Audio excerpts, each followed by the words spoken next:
When we look at Trump's rise and his continued ability to dominate political discourse, we cannot ignore the deliberate use of polarization as his central weapon. He does not merely tolerate division, he manufactures it, nurtures it, and wields it with precision. In most traditional leadership models, the aim is to unify, to bring people together under common ground. But Trump's genius lies in rejecting that premise altogether. He understands that unity may inspire harmony, but it rarely produces energy. Division, on the other hand, ignites passion. It forces individuals to pick sides, and once a person chooses a side, their identity becomes tied to that choice. The deeper the division, the stronger the loyalty. This is where psychology enters the stage. Human beings have an ancient need to belong, to see themselves as part of a tribe that offers security and meaning. Trump leverages this instinct by creating a world where one is either with him or against him. There is no neutral ground, no safe middle. And in the absence of neutrality, people are compelled to declare allegiance. The brilliance here is that he transforms politics into an identity struggle, and once politics becomes identity, rational argument loses its influence. When people feel their very existence, their dignity, or their way of life is bound up with a leader, they defend that leader with a ferocity that defies logic.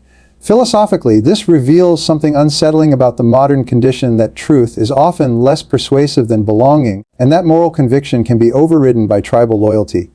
Trump does not argue people into his camp, he polarizes them into it. By painting opponents as existential threats, he gives his followers a cause larger than politics. It becomes survival itself. And this is where his so-called diabolical genius shines. He creates a constant tension between danger and salvation, with himself as the only reliable safeguard. Notice also how polarization simplifies the battlefield. Instead of navigating the complexities of nuanced debate, Trump thrives in a binary world.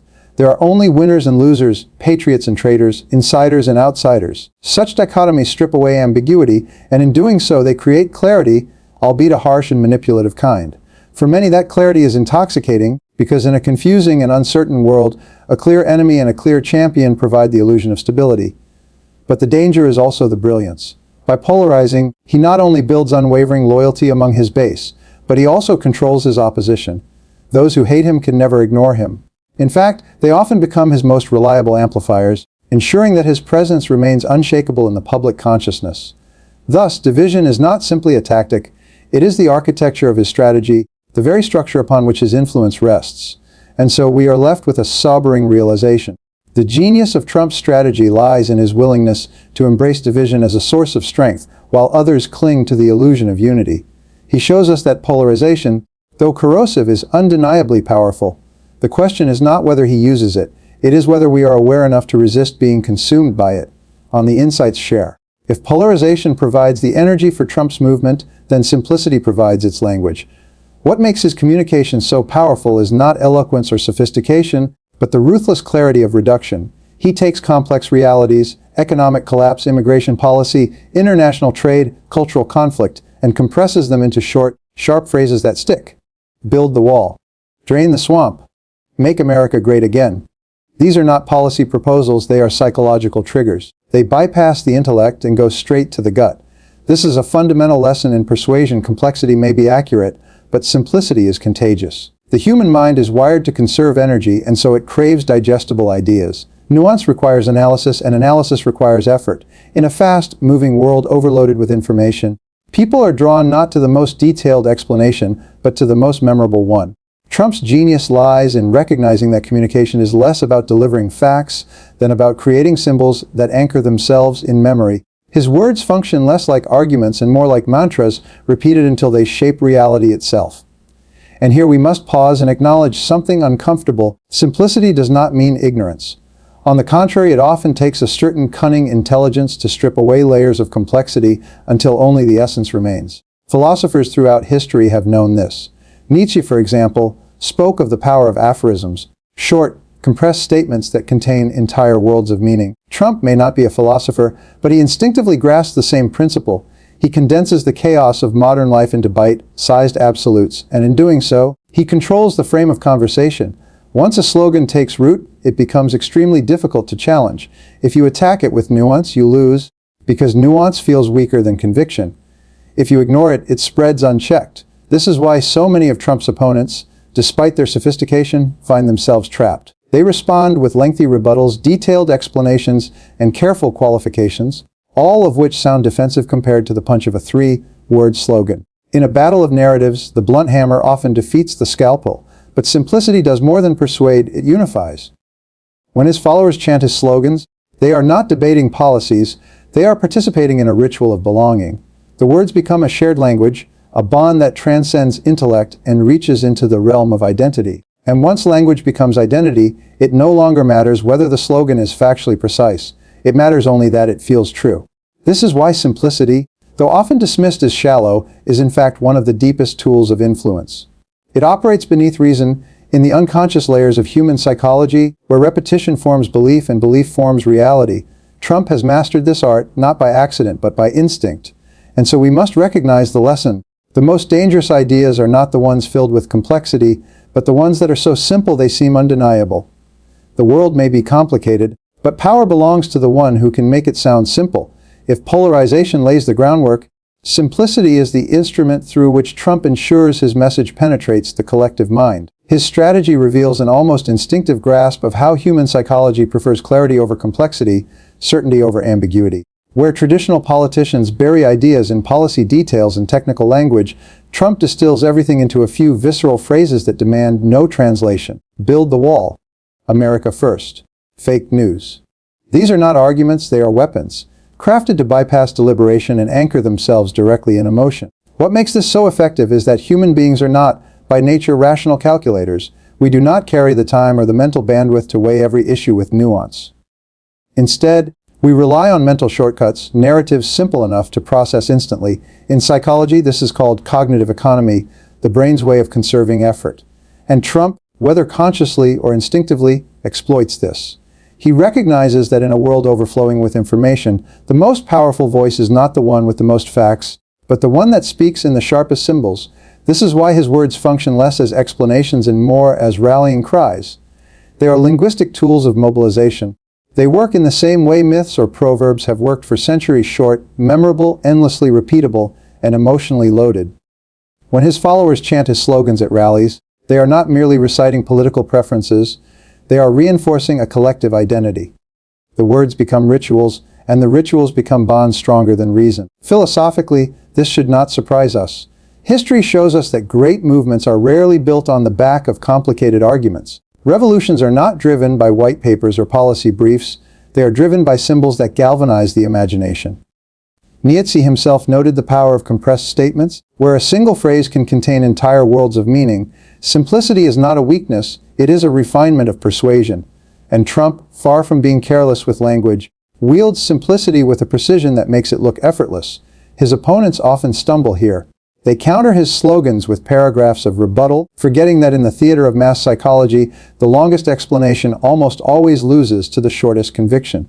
When complexity meets clarity, clarity wins. And so the more they argue, the more they seem to strengthen his frame, because they are forced to speak his language and engage on his terms. This is the diabolical brilliance. Trump reframes reality by reducing it. By stripping issues of nuance, he takes ownership of them. Once defined in his terms, everything else becomes a reaction. And reactions, by definition, are subordinate to the first move. So the lesson is clear: in an age drowning in information, the one who masters simplicity controls the narrative. And while simplicity may feel fragile to those who prefer nuance, it is often the most enduring weapon of influence. We should never underestimate it, for in the contest between complexity and clarity, history shows us time and again who walks away with power. The most dangerous words are rarely the longest. They are the ones so short, so sharp, and so simple that they cannot be forgotten. If simplicity gives Trump's words their staying power, outrage gives them their reach.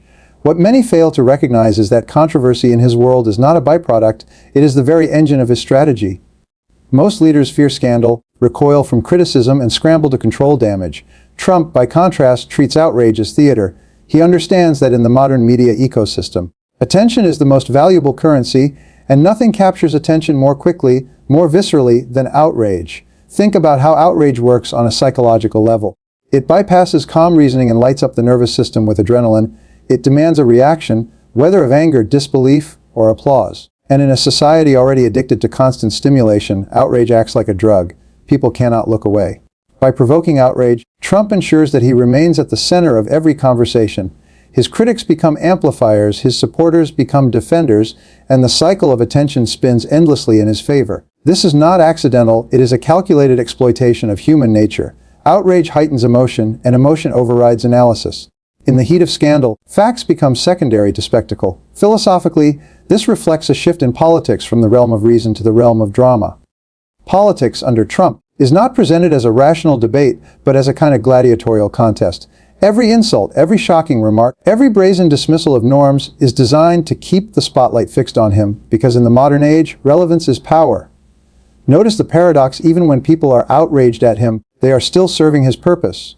The endless news coverage, the debates, the moral condemnations, all of it keeps his name alive, keeps his presence unavoidable. Outrage guarantees visibility, and visibility sustains influence. This is why those who try to ignore him often fail. His strategy is built on making himself impossible to ignore. What makes this approach especially potent is that it speaks to the primal parts of human psychology. Outrage gives people something to feel, something to rally against or rally behind. It transforms politics into a spectacle of emotion and spectators into participants. For his followers, it feels like resistance against an oppressive establishment. For his opponents, it feels like the urgent need to stop a threat. Either way, both sides are locked in a cycle of reaction, and Trump thrives in that cycle. We must see the brilliance here. Unsettling though it may be, outrage creates dependency. The more people respond to him, the more they feed the very machine they want to dismantle. And so Trump shows us that in a culture addicted to drama, the loudest voice, even the most divisive one, inevitably dominates. The challenge, then, is not simply to condemn outrage, but to understand how it ensnares us. For only by seeing through the spectacle can we resist its pull. And if there is one lesson to take from this, it is this: the one who controls outrage controls attention, and the one who controls attention controls the game. If outrage keeps Trump at the center of attention, victimhood keeps him untouchable within his own camp. What makes his strategy so difficult to penetrate is not just the force of his rhetoric or the spectacle of his performances, but the way he has positioned himself as both the underdog and the champion. It is a paradoxical role, one that turns weakness into strength. Every attack, every criticism, every investigation is reframed not as evidence against him, but as proof that he is being persecuted. And in this reframing lies the genius. Opposition does not diminish him, it validates him. This is deeply rooted in human psychology. People have an almost instinctive sympathy for those they perceive as victims of unfair treatment. It activates a protective impulse, a sense of solidarity against injustice. By embodying the role of the persecuted outsider, Trump taps into that ancient instinct. He convinces his followers that when he is attacked, they are attacked. When he is silenced, they are silenced. His personal battles become collective battles, and the line between leader and follower dissolves. There is also a profound philosophical layer to this. The archetype of the martyr has always carried enormous power. Societies rally around figures who appear to suffer on behalf of a cause. Trump, consciously or not, exploits this archetype. He paints himself as the man standing against an oppressive system, a corrupt media, a rigged establishment, a hostile elite. By positioning himself as their target, he convinces his base that he is also their shield. This transforms victimhood into a form of authority. The very forces that should weaken him instead deepen his bond with his supporters. Notice the elegance of the trap this creates. Critics believe that by exposing flaws, scandals, or failures, they will undermine his credibility. Yet each revelation is absorbed into his narrative of persecution. Far from weakening him, the attacks reinforce the identity he has constructed. He does not merely survive opposition, he feeds on it. And the more relentless the opposition, the stronger the loyalty he commands. This inversion of victimhood is not just clever, it is diabolical in its resilience. Because how do you defeat someone whose weakness is their strength? How do you disarm a figure whose every wound becomes a weapon? Traditional political strategies collapse under such conditions. The more institutions attempt to delegitimize him, the more he convinces his followers that the institutions themselves cannot be trusted. In this way, victimhood becomes not a passive state, but an aggressive strategy, an offensive shield. And so we see that Trump's genius is not in appearing invincible, but in appearing besieged.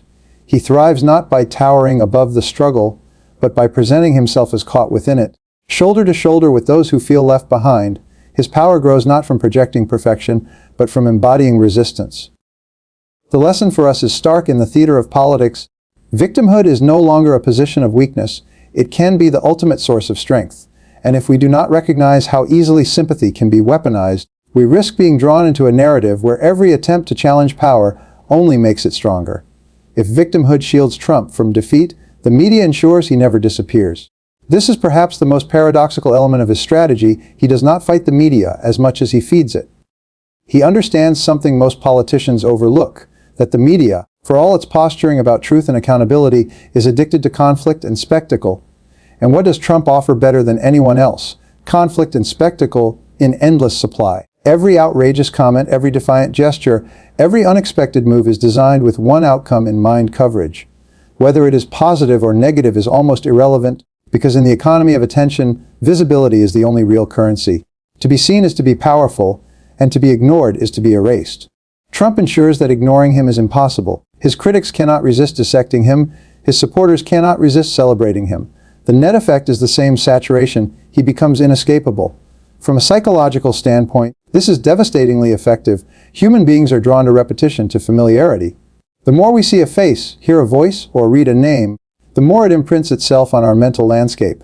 Psychologists call this the mere exposure effect, the tendency to develop preference simply through repetition. Trump doesn't just rely on it, he weaponizes it. By dominating the news cycle, he ensures that even those who despise him cannot escape thinking about him. And over time, thought itself becomes a form of reinforcement. Philosophically, this reflects a transformation of politics into entertainment. In an age where information flows faster than reflection, the boundary between news and theater collapses. The figure who commands attention is the figure who commands reality.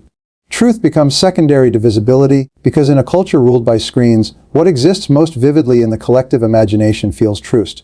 Trump grasps this. He understands that in a media-saturated society, it is not the most virtuous leader who wins, but the one who most effectively captures the camera.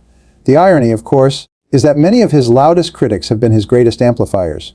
Each condemnation, each panel discussion, each headline, no matter how damning, extends his reach. By opposing him loudly, they reinforce the very centrality they wish to dismantle. It is a trap few escape. To fight him is to feature him, and to feature him is to strengthen him. This is why his relationship with the media is not one of victimhood, nor one of dominance, but one of mutual dependency. He supplies the outrage, they supply the spotlight, and together they create a cycle of perpetual relevance. To misunderstand this is to underestimate the sophistication of his strategy. And so, we arrive at a difficult truth. In an era where attention is power, Trump has mastered the art of being unavoidable.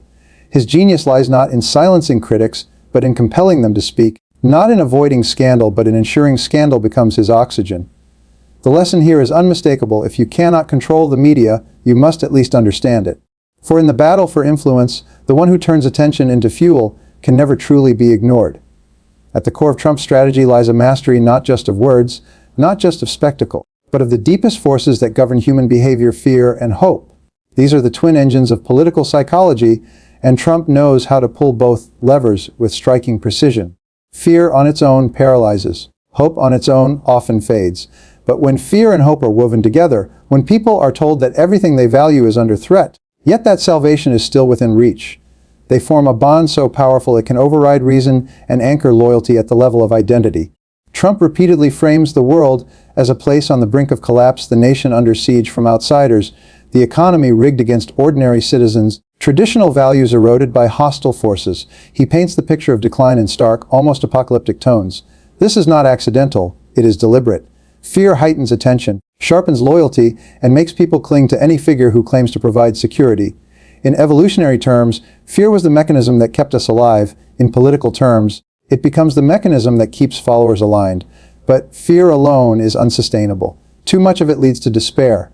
This is where Trump introduces the second lever: hope. He doesn't just tell his supporters that the world is collapsing, he tells them that he alone can restore it.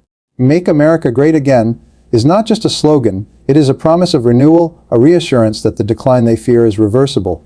By coupling fear of loss with hope of restoration, he creates a psychological pendulum that swings people between urgency and relief, danger and salvation, threat and triumph. And crucially, he positions himself as the only force capable of guiding that swing. Philosophically, this technique echoes an ancient truth about human leadership. People do not simply follow those with the best ideas, they follow those who can manage their emotions.